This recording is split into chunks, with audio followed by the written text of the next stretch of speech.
November 27, 2024. The Libyan desert. A Russian tank crew believed their day would end like any other patrol. Instead, their 40-ton war machine began moving in perfect circles, carving spirals into the sand like a compass gone mad. The crew was already gone. What remained was steel, fuel, and momentum, executing a death dance programmed by catastrophic failure. This 9-second clip would accumulate 88,000 views in hours, but the story it tells reaches back decades into the engineering choices that separate survival from spectacle.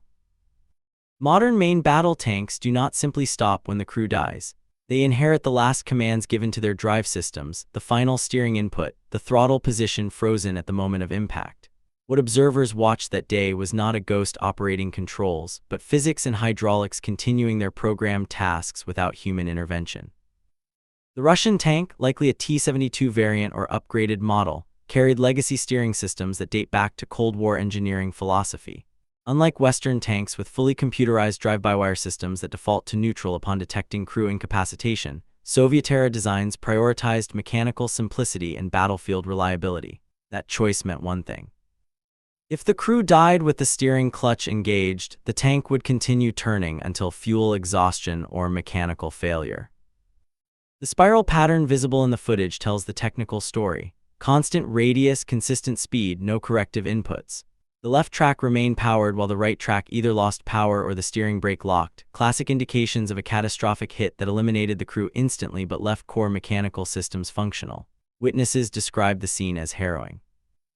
Modern warfare has produced countless images of destroyed armor, but something about watching a driverless tank execute perfect geometry strikes observers differently.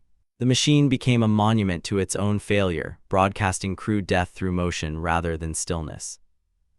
Ukrainian forces likely achieved crew elimination through top-attack munitions, either drone-dropped or artillery-delivered. Modern anti-tank weapons target the thinnest armor, the roof, where decades of tank design prioritized frontal and side protection. A shaped charge or explosively formed penetrator entering through the commander's hatch or turret roof creates an environment inside the crew compartment that human bodies cannot survive. Overpressure, fragmentation, and thermal effects kill within milliseconds. But the tank's engine, located in a separate compartment, continues running. Its transmission, mechanically isolated, keeps functioning. The steering system, purely hydraulic with no electronic safeguards requiring conscious human input, maintains the last setting. This is not the first time abandoned armored vehicles have exhibited eerie autonomous behavior. During the 2003 Iraq invasion, a destroyed M1 Abrams continued moving forward for nearly 100 meters after the crew evacuated, its turbine engine still responding to the last throttle position. In Syria, filmed footage showed a T-55 burning fiercely while slowly reveering into a building, the transmission locked in reverse before the crew died. But those incidents lacked the geometric precision of the Libyan spiral. The perfect circles suggest the crew died while attempting a tactical maneuver, possibly rotating to bring weapons to bear or evading incoming fire, frozen mid-turn by the projectile that ended their lives. Tank design philosophy diverged sharply between NATO and Warsaw Pact nations during the Cold War. Western armor incorporated increasingly sophisticated electronics, prioritizing crew survivability through automation and fail-safes. A modern Leopard 2 or M1A2 includes sensors monitoring crew vital signs, systems that automatically engage fire suppression, and drive controls that default to safe states when human input ceases. Soviet designs followed a different path. Mechanical reliability over electronic complexity. Cheaper production over individual crew protection. Systems that kept functioning even when the crew could not. That philosophy produced tanks that could be manufactured in vast numbers and repaired under field conditions, but it also produced tanks that became self-operating tombs when catastrophic hits occurred. The combat environment surrounding Tobruk in late 2024 had intensified considerably. Russian forces operating in Libya as military contractors faced increasingly sophisticated opposition, equipped with modern anti-tank guided missiles, loitering munitions, and artillery systems supplied through international channels. The tank filmed executing its final spiral likely fell victim to weapons systems it was never designed to defeat. Roof armor thickness on T-72 variants ranges from 20 to 45 millimeters depending on the specific model, sufficient against Cold War-era threats, grossly inadequate against modern top-attack munitions carrying tandem warheads and explosively formed penetrators. What makes this footage particularly significant is what it reveals about modern armored warfare's fundamental contradiction. Tanks become more lethal with each generation, mounting better guns, superior fire control, and enhanced mobility. Yet they simultaneously become more vulnerable as anti-tank weapons evolve faster than armor protection. The perfect spiral that Russian tank carved into Libyan sand represents the mathematical certainty of that imbalance. Somewhere in the engagement preceding those circles, a projectile costing perhaps $50,000 destroyed a vehicle worth $2 million and eliminated a crew that required years to train. The tank kept moving only because its designers never imagined a scenario where crew death would occur while core mechanical systems remained intact. Modern military forces have responded to this vulnerability by attempting to remove crews entirely. The United States, Russia, China, and multiple European nations are developing unmanned ground vehicles intended to perform traditional tank roles without risking human operators. But those programs face enormous technical hurdles. A tank crew provides situational awareness, tactical decision-making, and adaptive responses that no current AI system can replicate. The Libyan spiral demonstrates why. A human crew would have recognized the malfunction, stopped the vehicle, and attempted repairs or evacuation.